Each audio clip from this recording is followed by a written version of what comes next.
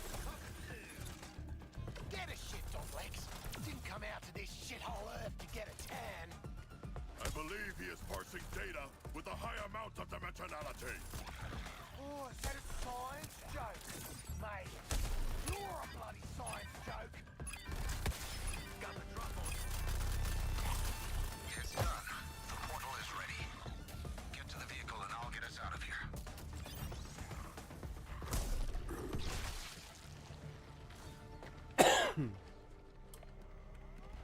Conceptually, this should still work. Just the power draw. Anytime, Lex. Anytime. Just a few more calculations.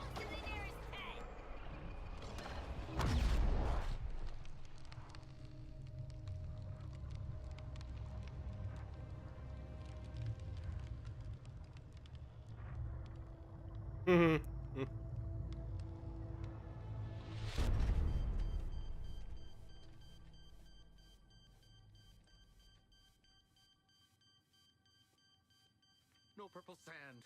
No research. Does smell like someone died in here.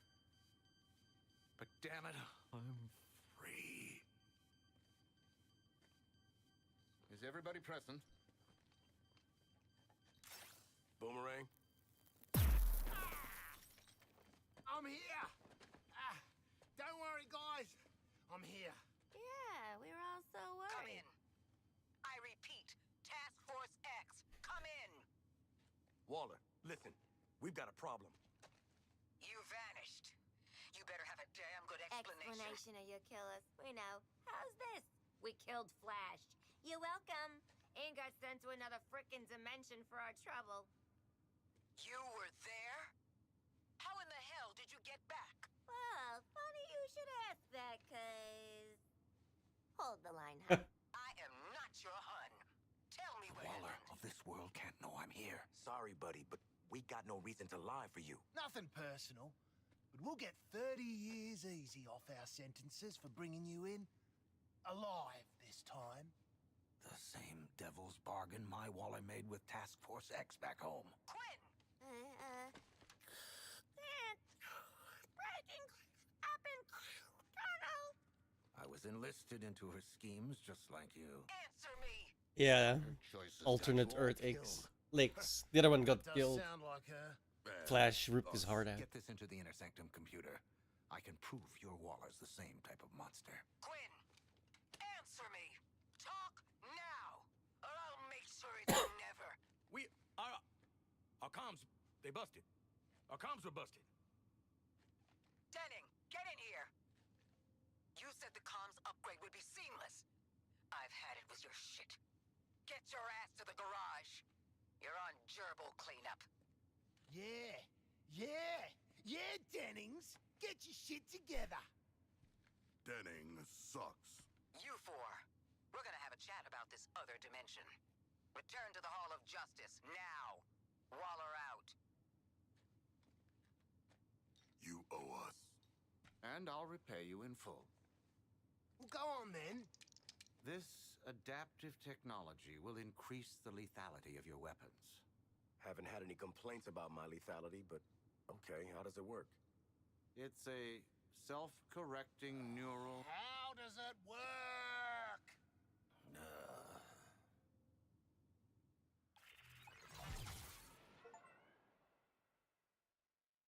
This unit is an adaptive nanotechnology fabricator. Put simply, it learns from your weapon use and constructs enhancements. Any questions? Why does it look like a spider? Why wouldn't it?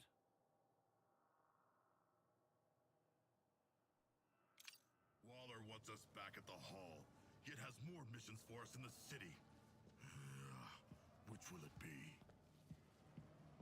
These corrupted former humans are the rank and file of the invading army. Transformed by bioengineered weapons known as terminals. The transformation process is by any metric fatal to the human host. The Terminaut takes complete control, physically augmenting the body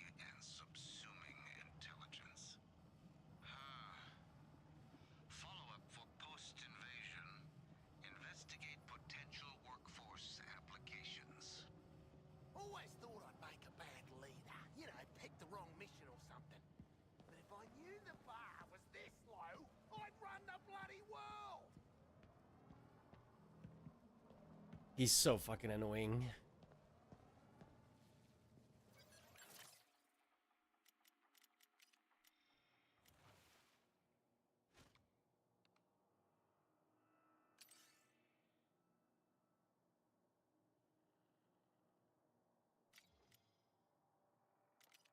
Time for a little fun with neurochemistry.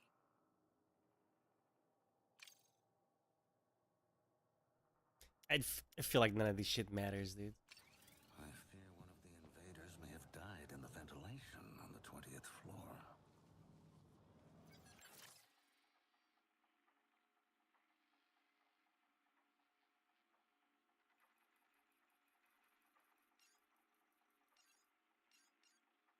Know what the director does to folks who are late to a classified debrief?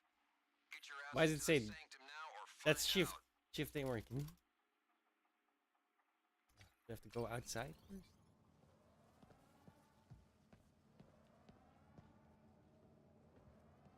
Hello? How do I get out of here? The fuck? Yeah.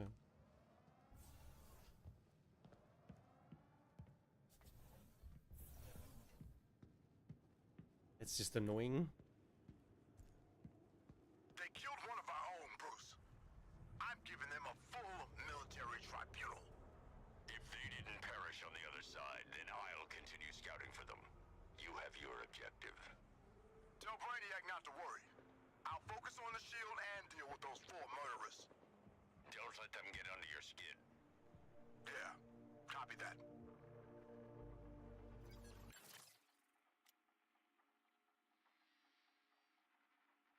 How the fuck? What? What button is it to go back to the fucking thing? It's clearly not shift because that ain't working. Oh, and they use. Oh my fucking god, this map is terrible.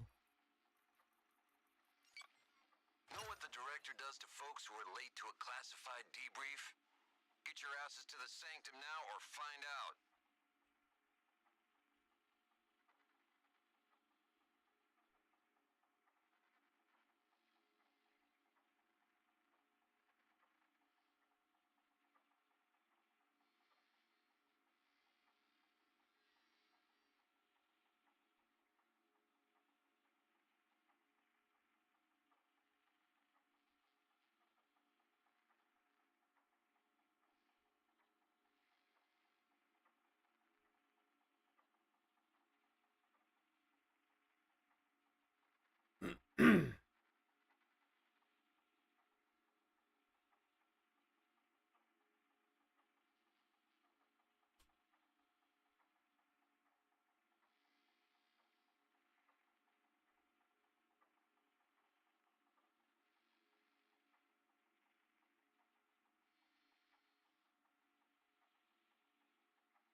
I have no idea.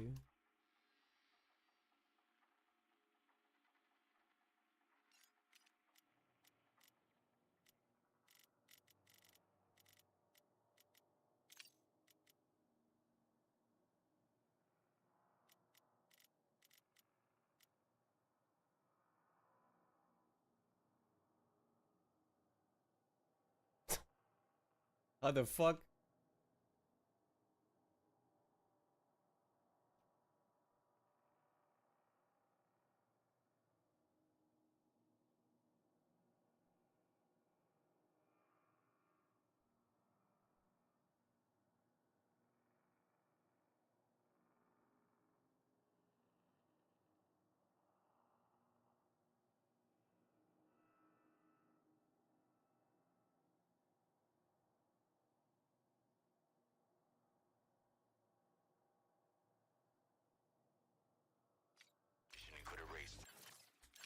Bro, it's up.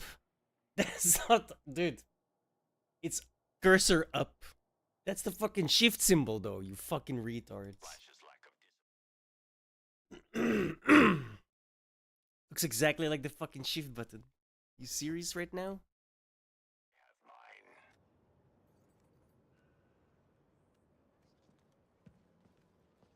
Deep thinker, ain't ya? That's fine, that's fine.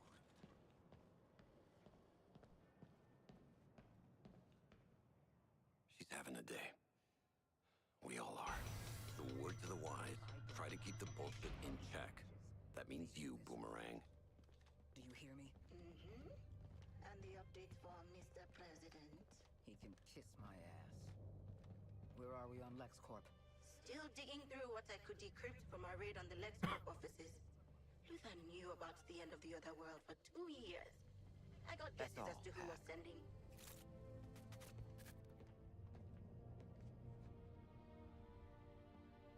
You were there. Is it as bad as it looks? Whatever went down, it killed their Earth. 8 billion gone.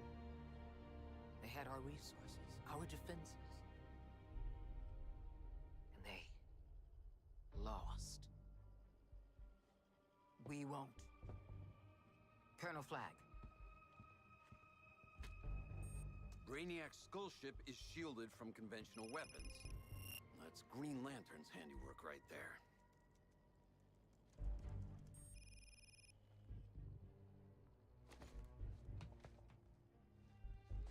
As long as Lantern is still breathing, we're stuck with... I wanted to see how terrible it was. It's really fucking bad. The writing is just what the fuck. We've got 4 killers who just bagged their first banana. They look ready to rack up another win against the League. No biggie, but the last couple of times we tangoed with police brutality out there, he gave us a stomping. What is your damn it, son? Look, Flag, mate. Are we really that different?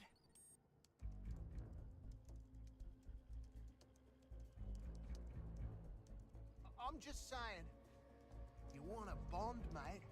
I'm here for you. Don't be here. Don't ever Colonel be here. Flag, I'm starting to think you were right about Task Force X working as a 3-person squad. Think about it, eh?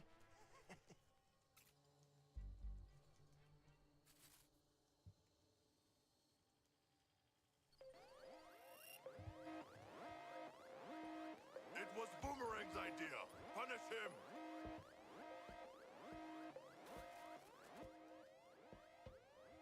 Oh, I committed a cybercrime.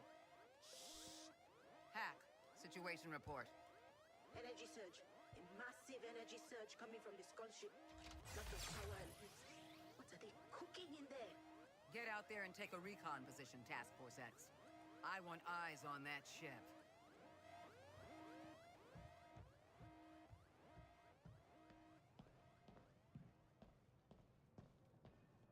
They're constantly saying Task Force X or TFX. It's so fucking cringe, dude. You have to say it every 2 fucking sentences? It's like, Jesus. Get it.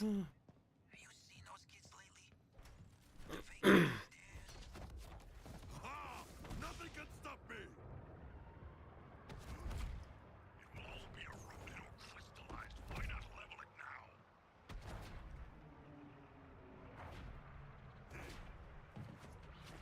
Ladybug says everything in that spaceship shaped like a smaller skull. Skull table, skull sofa, skull toilet, this, skull bidet. I need to go. Man, are you serious right now? Hold it. A stirring figure to behold. The world's false idol cast in gold. Ah, crap.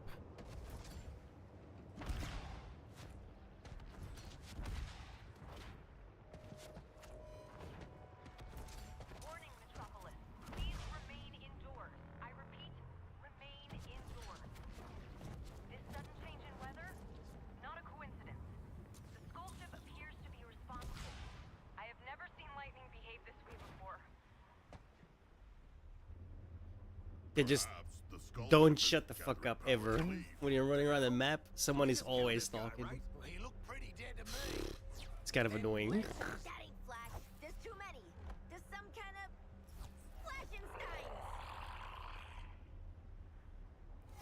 So the Nogginmobile needed all that power to cook up new flashes. And people call me a waste of energy. So all these assholes got speed tech now? So it would seem. Then charge those decouplers and hit them like we hit Flash.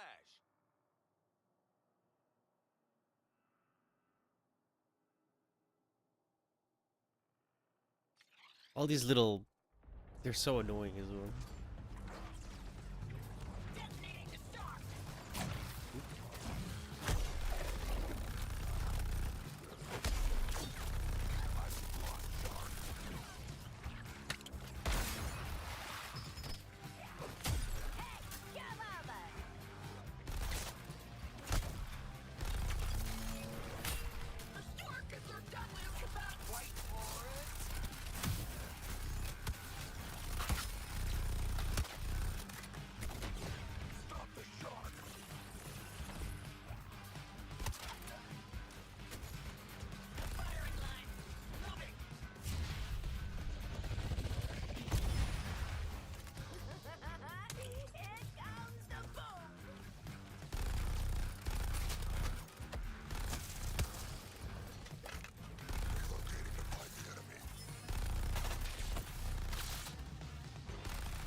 Charging into battle.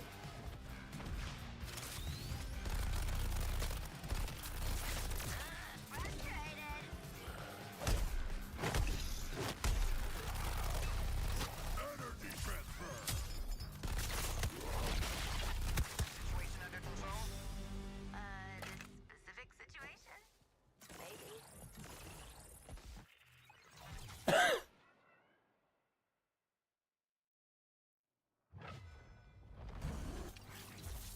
Such power is best left with me for safekeeping. I will enjoy taming this weapon.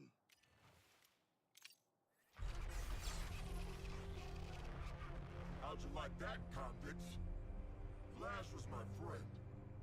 Now I've got a whole lot more friends. See, Brainiac's behind stepping up my manhunt for you four. You can't run from these Flash troops. And you can't hide from my enhanced jobbers. Lantern out. Hey, Lex. Time to earn your keep. Just one moment without crisis. It ain't all good plumbing and free lunches on this side, Lex 2. We need the big bad green guy and his mean green shield gone. Meet me at Wayne Bank, Vault 27. The device I gave you will be your key.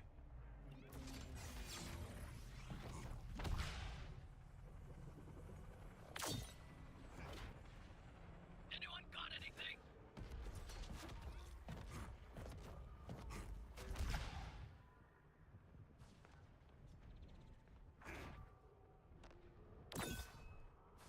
To the hunt.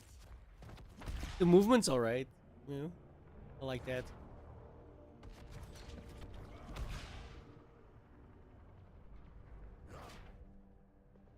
Though Brainiac has tanked Batman's stops, this place still proves that I am outside Wayne Bank, and it is filthy with foes. Let us kill them and get to that lantern killer.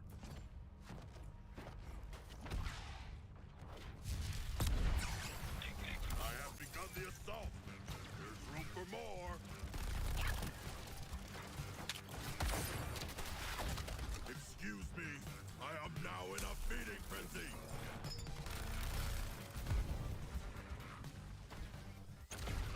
Demolishing the crystal growth.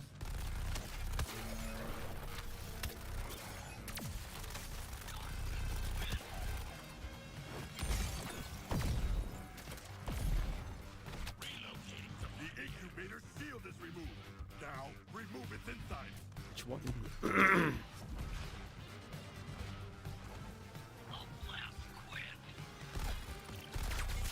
Attack this incubator's exposed innards.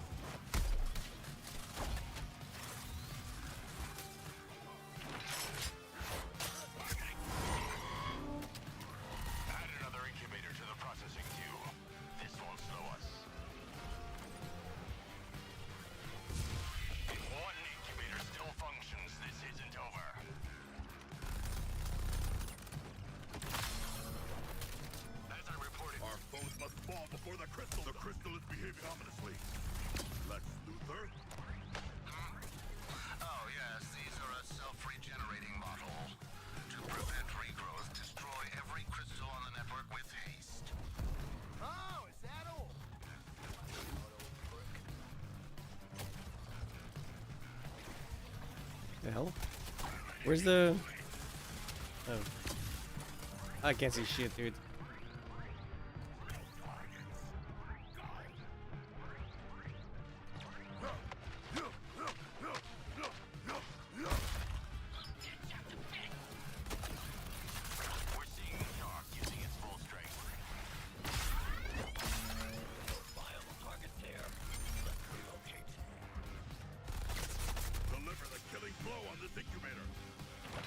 This game has so much visual and audio cancer going on, dude. It's just, what the fuck were they thinking? Did you guys play this at all yourselves? You thought this was great?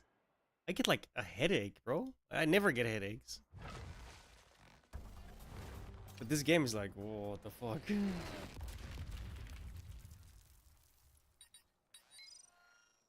And this was clearly meant to be a loot box. Holy shit. Not even hiding it, dude. Jesus.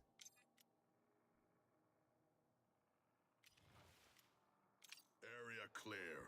We should proceed to the bank for the lantern killer Lex 2 spoke of.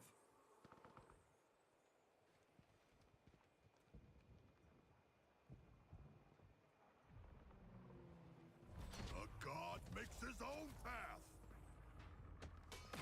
Where are you? We got a door to open.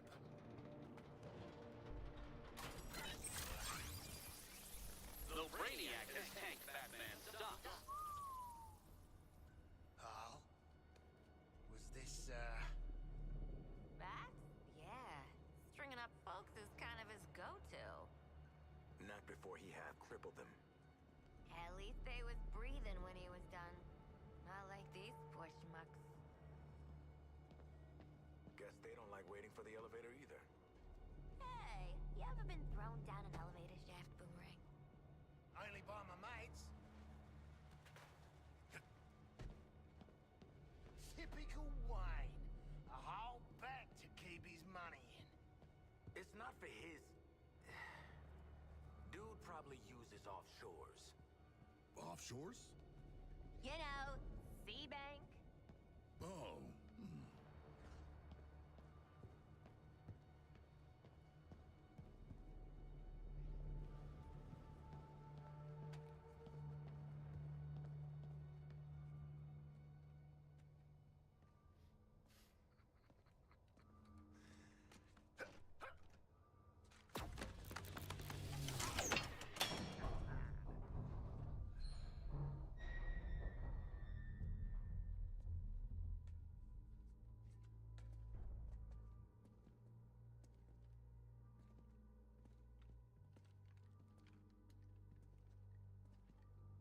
This is the place. Find a plug for the thing, Sharko.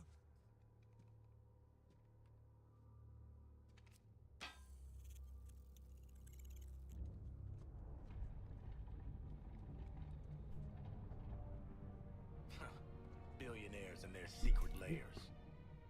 I miss my secret undersea lair. Yeah, what? No alarms. That's a positive development.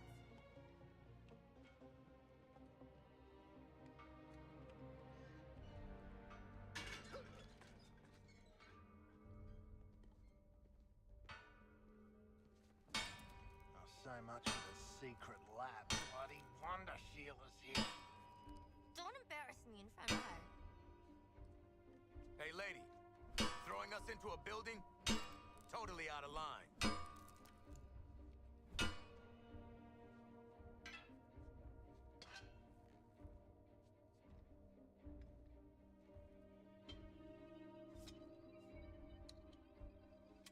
Holy shit!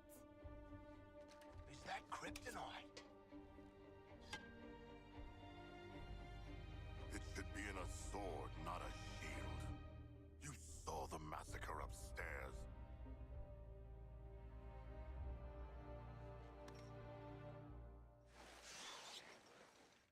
Okay, that was funny.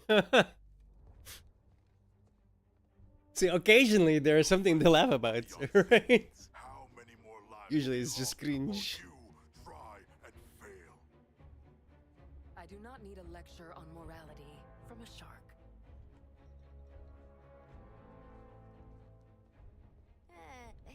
She's into us. Princesses. Stuff stubborn no matter their place of origin. I can't be there in person. Safety first, my safety. But with the lab's security measures disabled, I should be able to... There. The easiest takeover in corporate history. I'll need a moment to find what we're looking for. A weapon to defeat Green Lantern. Why does Batman have such weapons? He is Green Lantern's ally. Yeah, that's rich pricks for ya. Always hoarding. No offense. None taken. I'm very rich. Are you done? Okay. Expound on, Faye. What's your play, old man? I want my city back. If I have to save this world from Brainiac to get it, well, it's just good PR. But let's leave the heroic sacrifice to Wonder Woman, I can be a powerful ally. You can trust me. Unlike your masters in the Hall of Justice, I offer transparency. Those screw-ups actually pulled it off. Well, third time's a charm, I guess. But I know their type, man. They're never gonna follow orders. They won't have a choice. Whatever Brainiac has on that ship can control minds. Think about what artists could do with that power. After the Justice League are gone, someone has to keep all the other metahumans in line. It should be us. What happens to Task Force X? If they die, they die. If they survive, we take control. Either way, it's the end of their bullshit. I knew it. You did not. You believed we could earn our release. I don't know about you guys, but I'm so over getting stabbed in the back. At least do it to our faces, Waller. Okay, Lex. You made your point. Stuck between you and Waller, you're the slightly less shitty option. Help us take down Lantern and the League. We don't turn you in. For now. Excellent. Now, with these devices, you should be able to end your Green Lantern's little police state.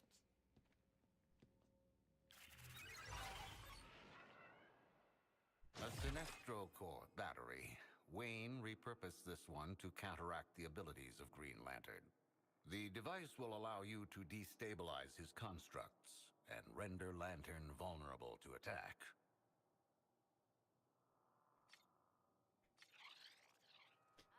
Yeah, totally. The angry space cop. Let's jam. Or we could do anything else instead. You know, to toughen up, I mean. It's not because I'm nervous. Nah. No comment. That itself was a comment.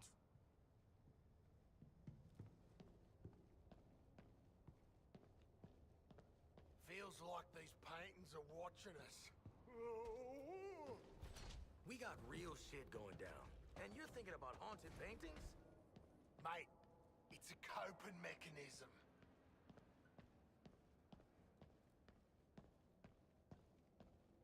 We should assemble before this door.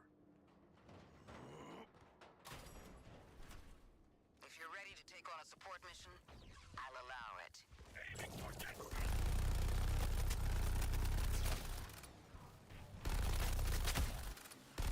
I don't know. He's the most normal guy out of all of them. I am a natural hunter. Riddler's devious puzzles are my natural prey. I really don't know. Choice is yours.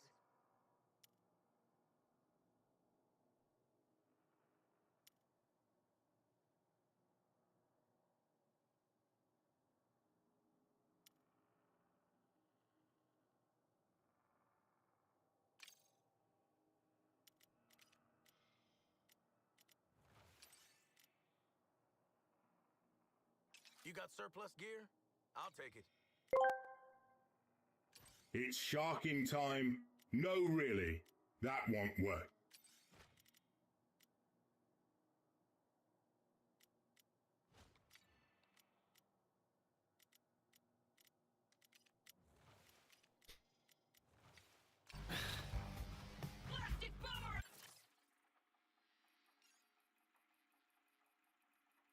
You barely find loot as well. It's just weird. I thought this was a loot shooter.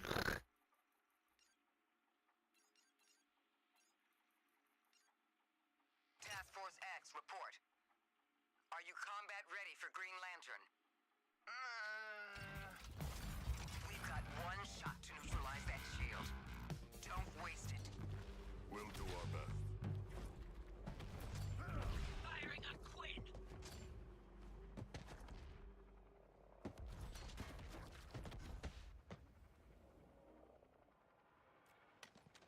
Honestly, I don't care about this shit at all.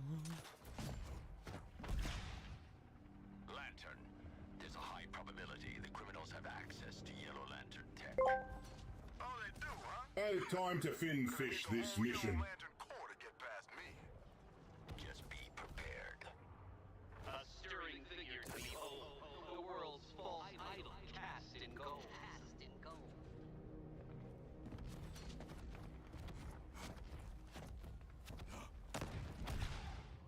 Flash's death is on your head, Bruce. Diana. I don't think I like catching up like this. I see you accessed my vault. What are you going to do with that kryptonite? What I always do, Bruce. What's right.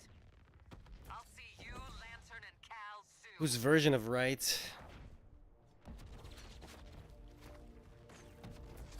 You're looking a little peaked, Deadshot. No, I'm. You got the nest, but really, you're wasting your time and mine.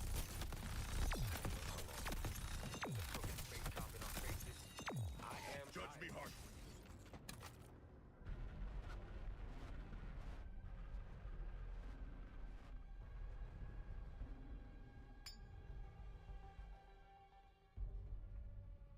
I thought I was gonna have to hunt you jailbirds down.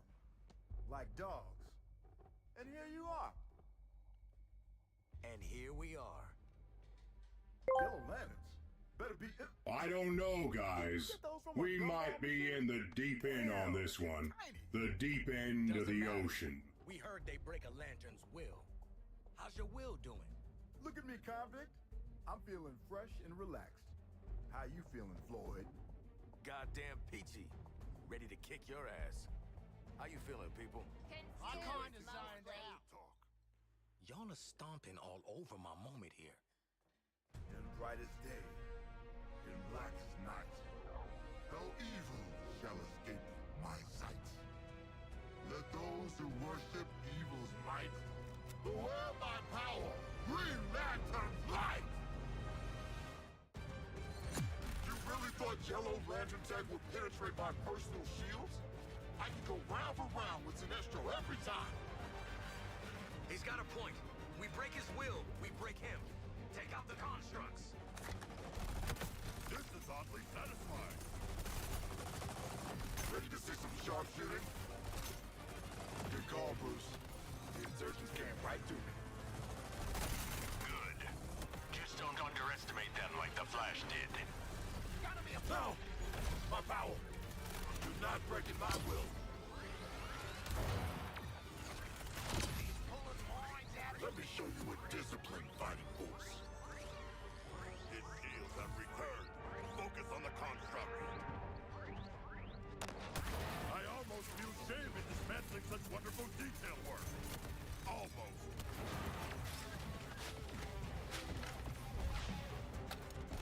Incoming. What the? Shake it off, soldier. Shake it off. Surrender. Brainiac might show some leniency. It worked. Shield gone. Let's smack him right in that smug face. Lantern, your attack was pathetic. Watch those. Damn. You think that's all I got? Megalodon attack go. Go. Lay down your weapons, convict. This won't end well for you. Another construct dismantled. Initiating missile strike. These flames will move if they stop you. train and deal with this twice. I can handle you. You got lucky against Flash. I've been integrated into Brainiac's army for weeks now. First deployment, you're just making a mess and wasting my time, convicts. Convicts.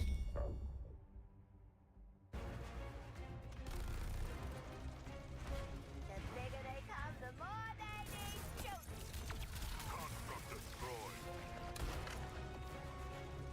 Was that a diss? Is he dissing us?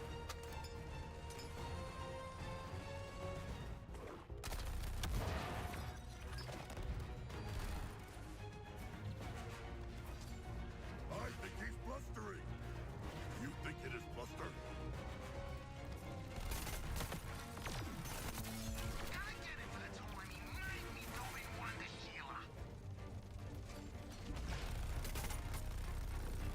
Think I'm scared of you, man? I'm the one with the fear gun.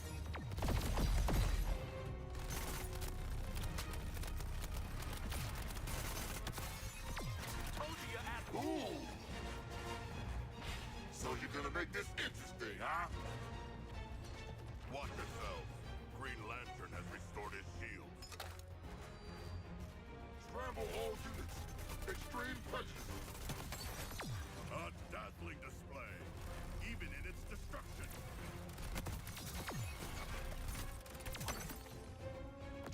Pull it back together, soldier. Pull it back.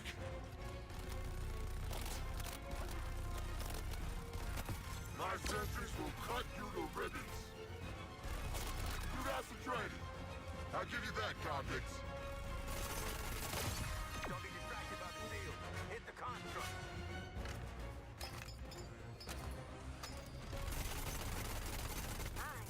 That's gonna make things awkward. Kent, concentrate. Concentrate. Oh, that was dumb. I didn't realize it was gonna be that big of an explosion.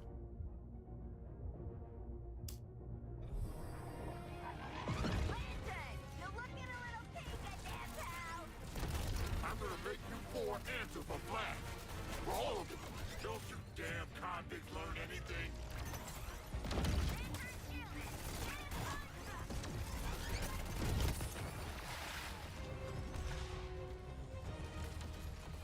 Get back up, Stewart. Get up. Stay Stewart. down, convicts. That's a terrible name. Eliminating all targets in the area. Got yourself counter-sniped, Deadshot. Deploying sentries for sector control. Hit Lantern with everything you've got. Setting up a perimeter defense.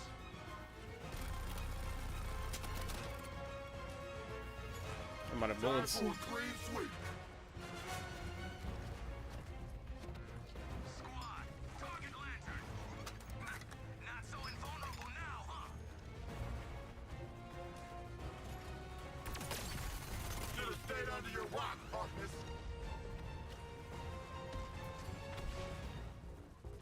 Lantern's willpower falters. This is our cue to fight. Suppressing fire coming your way.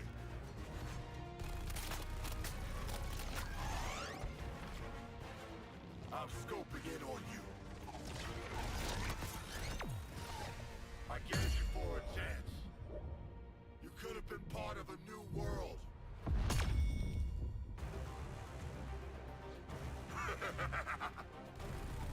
Keep taking out construct, squad.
control.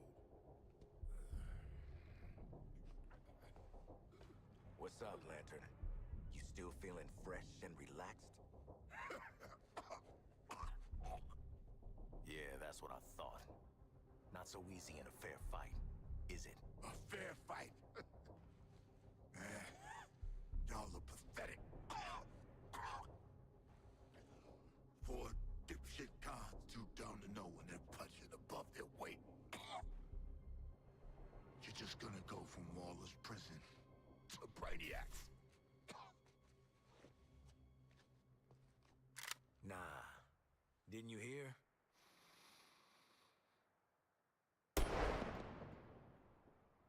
We're out on good behavior. We are not.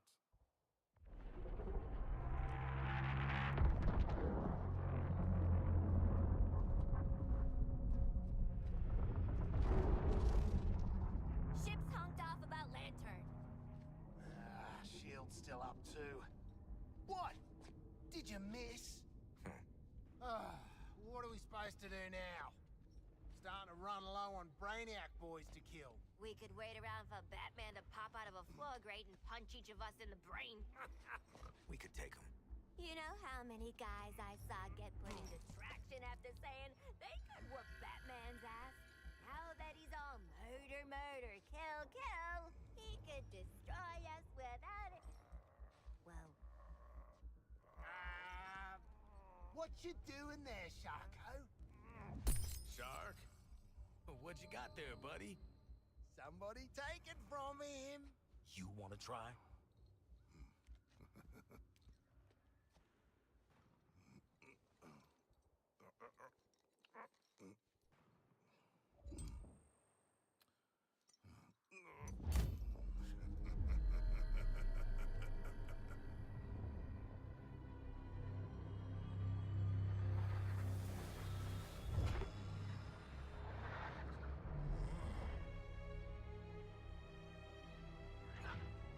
Way to maximize that potential, Sharky! It's not how that works.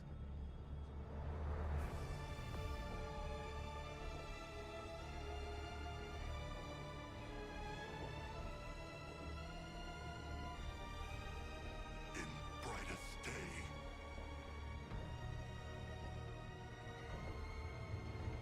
In blackest night.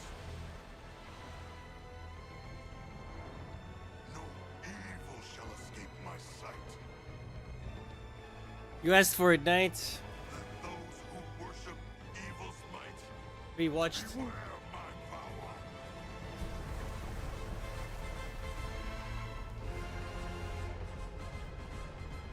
King Shark's Blades.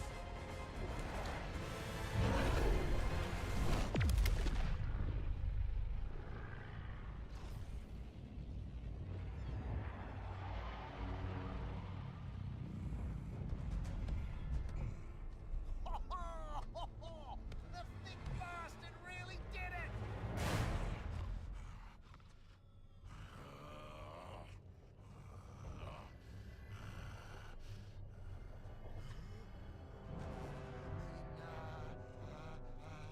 Go, Shark!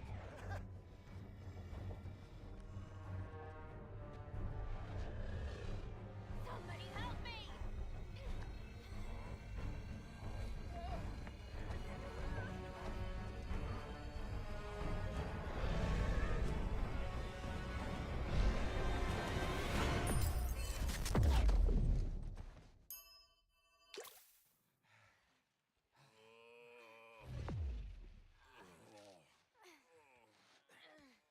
Waller.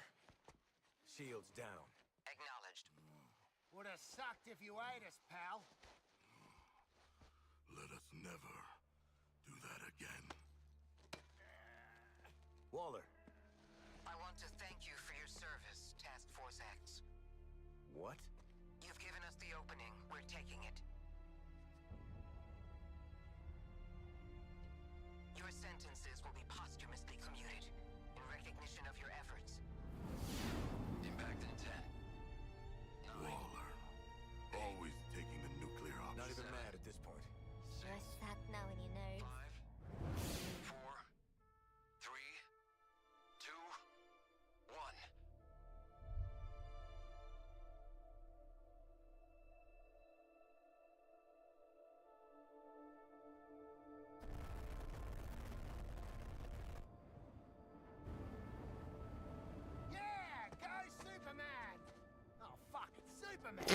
Okay, that's kind of funny.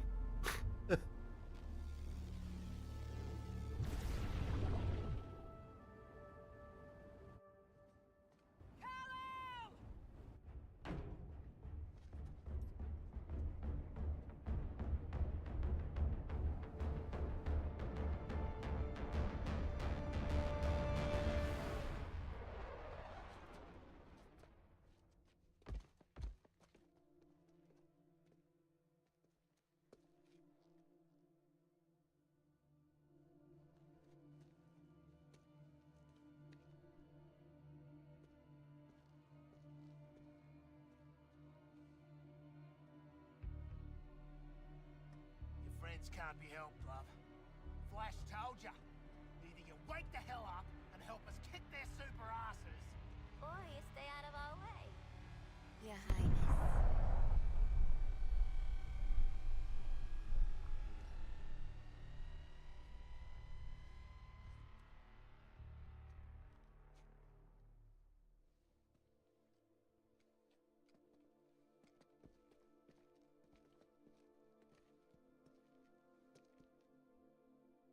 He's still in there somewhere.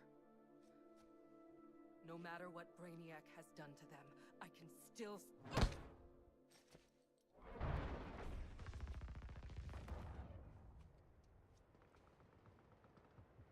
Task Force X, new orders.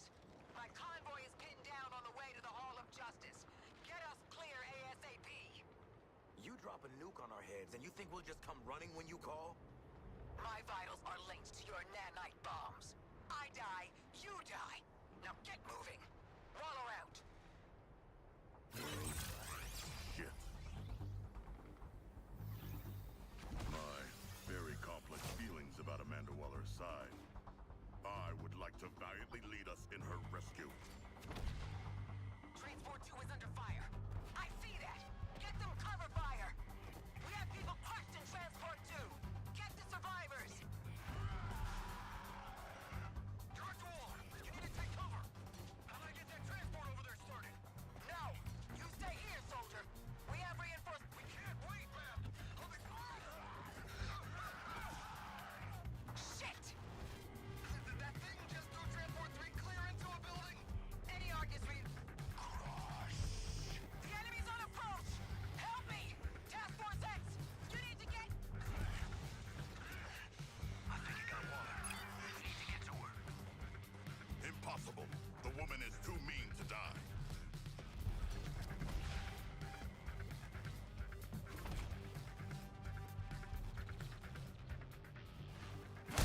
Save a point from these, Shark, won't ya?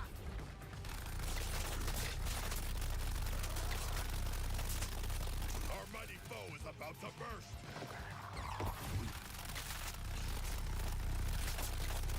We must rouse Waller or join her in the abyss. We all have a time to die. This is not that time. I think. You got lucky twice today. Clear the area and make a path for our exit back to the hall. Too late. Kill them all. That's what you do.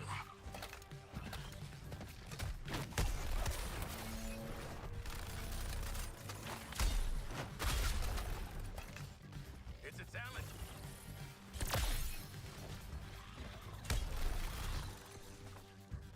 Harley, we took them out. Oh, that was too bloody close. Send in a little something for saving all our heads. Don't you even think about getting that gear before you get me up. Oh, we definitely will not. What a gear.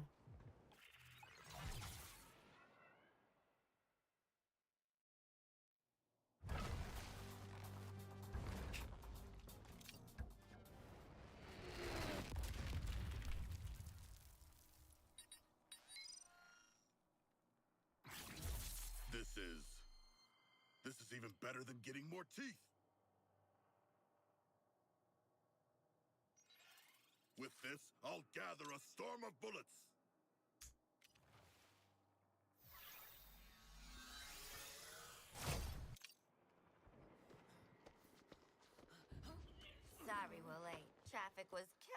after the freaking nuclear strike. Oh, nasty. It's munted, Walla. So, you gonna commute our sentences here, or is there like a ceremony, or... Task Force X. New orders. Get me to the Hall of Justice. Gizmo, we need a ride. A bold request from a black-hearted traitor. We've been through this before. Your expendable assets. That was always the deal. Expendable assets with feelings. You can talk about this among yourselves later. Gizmo! Gizmo, you reading me, man? I got you, Walla. Send it in, something.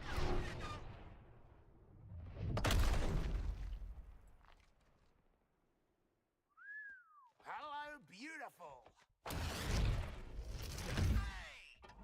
Careful with her. Mandy wants a prototype.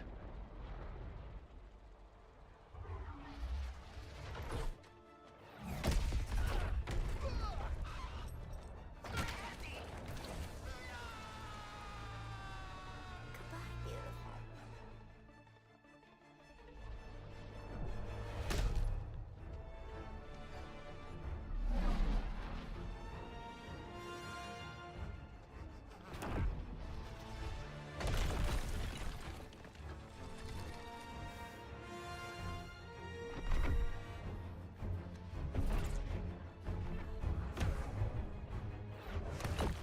Should have taken our chances with the nuke. It's about time you saw things from my perspective. And where the hell did Boomerang go? Don't worry. He always comes back.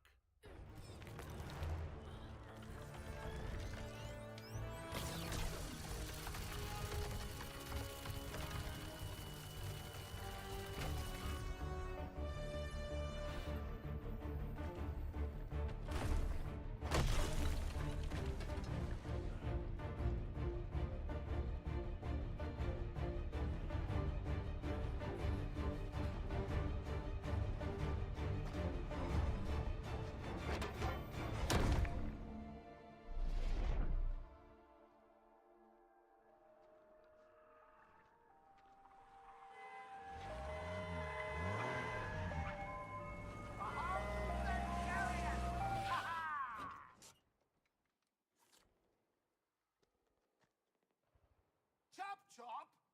Just go. I'll drive.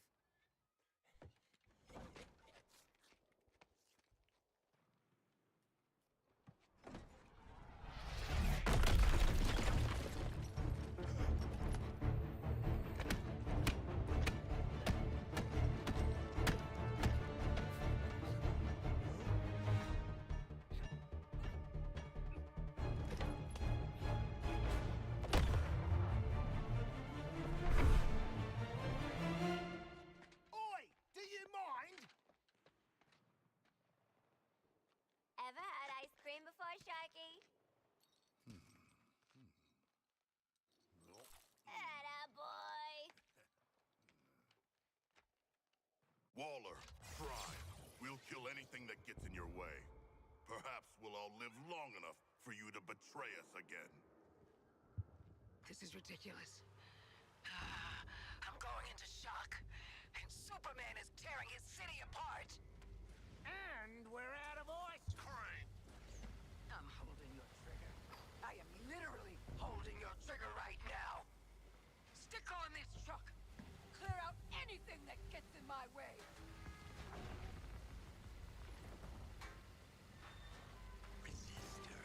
Brainiac, I'm assessing the battle.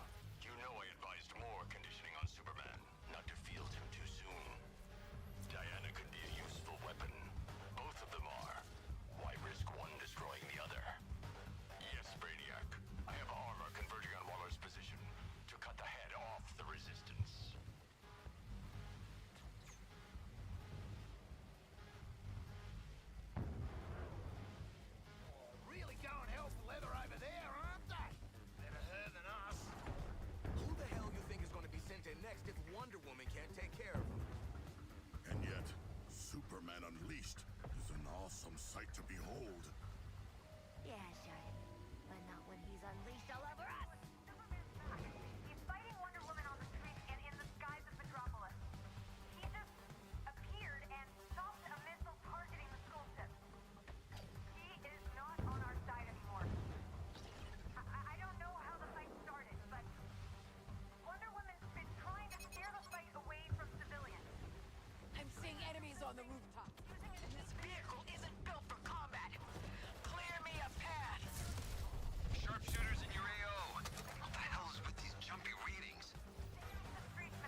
bigger problems than explaining man's hubris to you. Fighting Superman. The shelter was destroyed. We got separated from the other half of our group. Some of them need medical assistance. It's chaos. Wonder Woman's doing her best, but Superman's just... He'll destroy the city to kill her. Survivors in the city, if you can, make your way to underground shelters. Get back! Get back! Enemy tank coming straight for you. Be ready. It ain't here to play footsie. Get out of here! Let's go! Move it! Got a tank trying to take me down? Our work is done, Waller. Without the need to threaten us. It's those two metas that are the goddamn threat.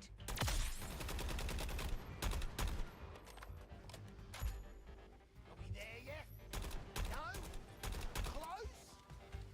We're halfway there, Boomerang. This is as far as you'll get.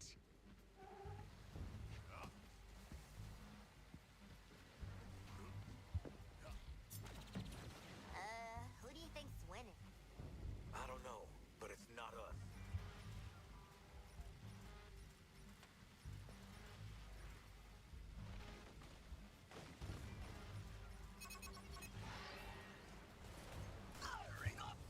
Heavy enemy presence ahead, holding the high ground. Show me what your killers do best, and do it fast.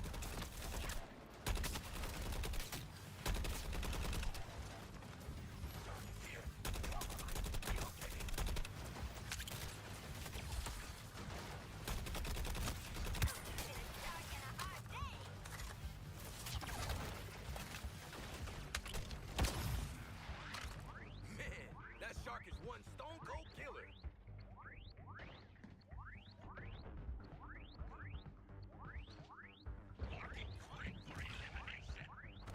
I'm jumping this one.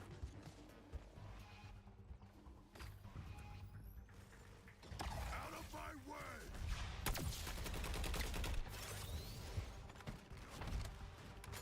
I'm gifted. Taking damage. This location is compromised. Deadshot is the current target.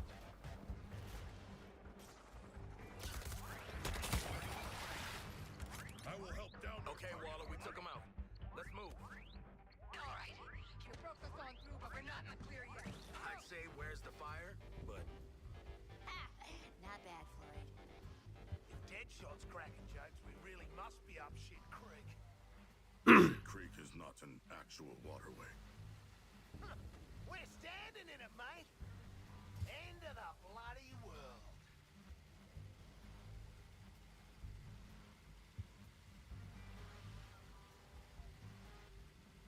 These missions are so fucking boring. Holy shit. Ready to rewire your brain?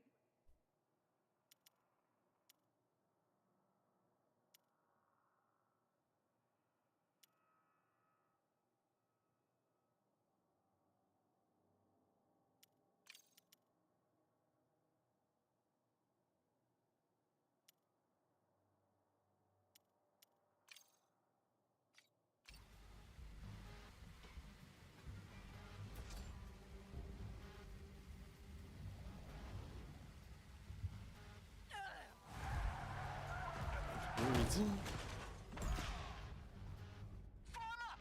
On me!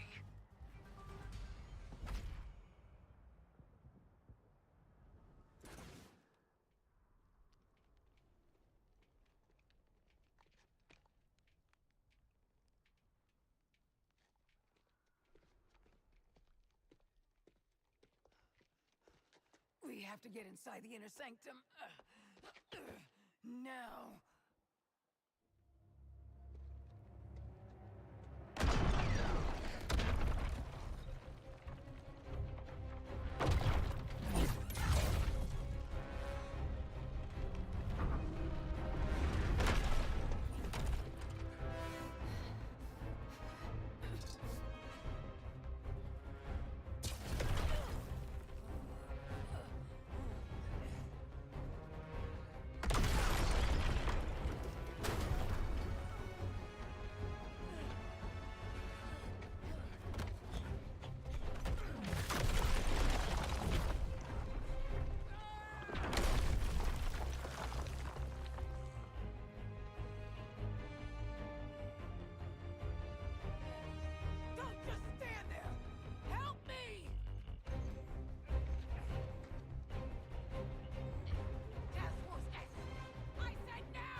doing? I own you.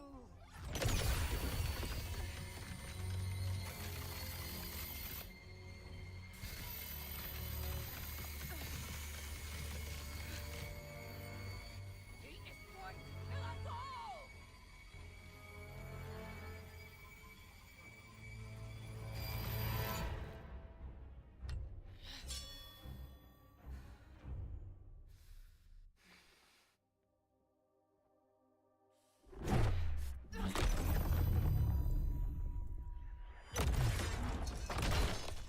You want this to be where you take your last breath? No? Then help me. I only need one of you. As for the other three, you're dead already.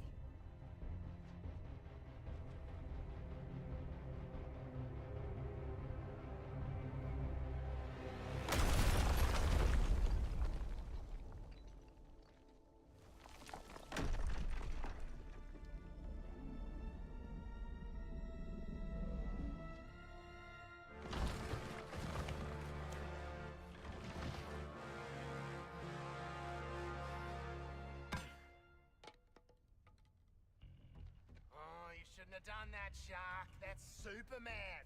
He'll kick your ass. She's with us.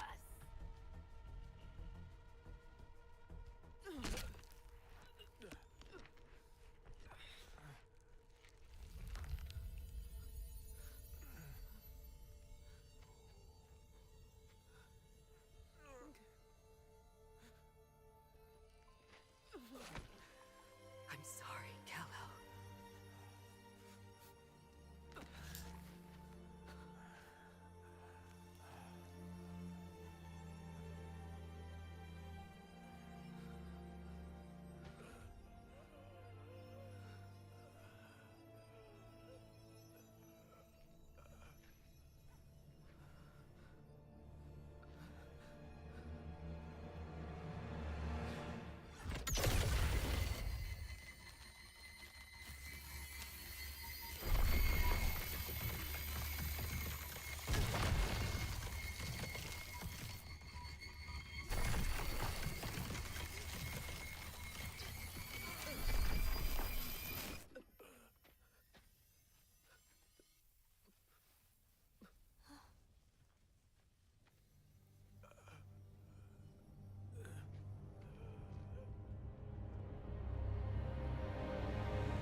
It should have.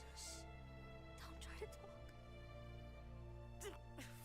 It should have killed him.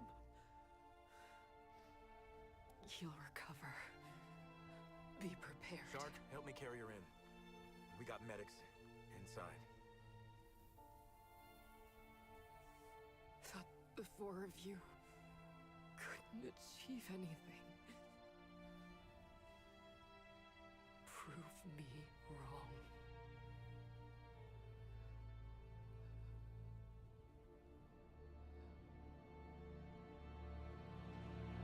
She's probably just bushed. Right? Her heart has stopped beating.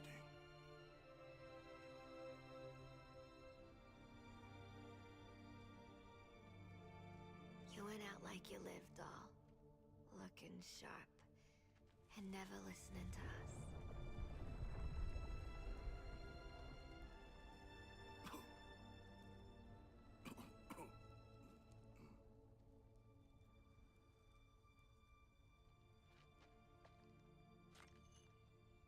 What the hell do we do now? Task Force X, get inside.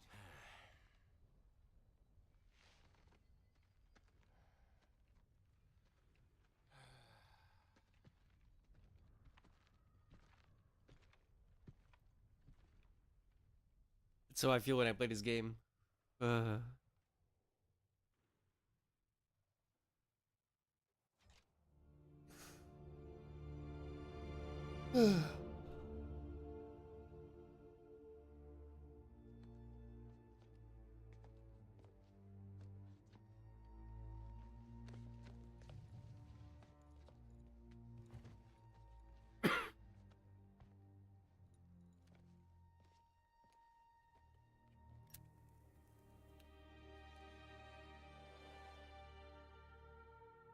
It should have killed him. Yep. And it didn't. Nope. With Wonder Woman gone, there's nothing to stop him from healing up and coming back. And that will be the end of that. Maybe not. Maybe not. Something to add, Boomerang? Yes. It's, The consequences of corruption. I mean, it's, just the, consequences of corruption. Have created changes in Superman down to his DNA. I bet they've made some changes to Superman. Down to his DNA. Yeah, his, bones and stuff. Similar changes likely impacted the rest of the League. Same thing probably happened to the rest of the League, right? If I had a live sample, say your world's Batman. If we got our hands on, like, Batman, still breathing, mind, I could develop a Superman killer. we could cook up a Superman killing thing. All you need to do is bring me the bat. Bring the bat to me. Wait, no, that's mental. We're not doing that. Director, you can't be swallowing this BS. Okay. And just how the hell do you plan to find and exfiltrate the most dangerous man alive?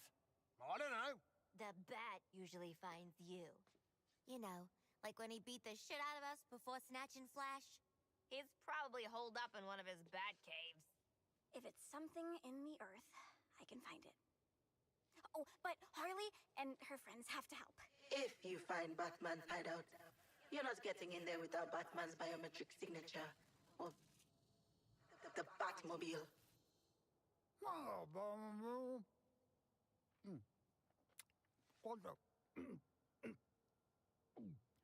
I said I got a Batmobile. Since when? Up here, soldier boy. Sweetest piece of mechanical engineering that I didn't invent myself. Director? You got your marching orders, Task Force X. Based on Boomerang's plan. God help us. Yeah. Find the cave, catch the bat. Bring him back to the Hall of Justice. Alive. Come on, Isley. Let's, I couldn't even get a cigarette right, dude. Why is like half a cigarette on fire? That's not how that works. I ever speak up at one of these things again, Sharko? Shoot me. I swear it. I'll just tell you, Pengy and I have finished packing all the power Okay. into your little grenades. They don't make them like this anymore. There's a law against it.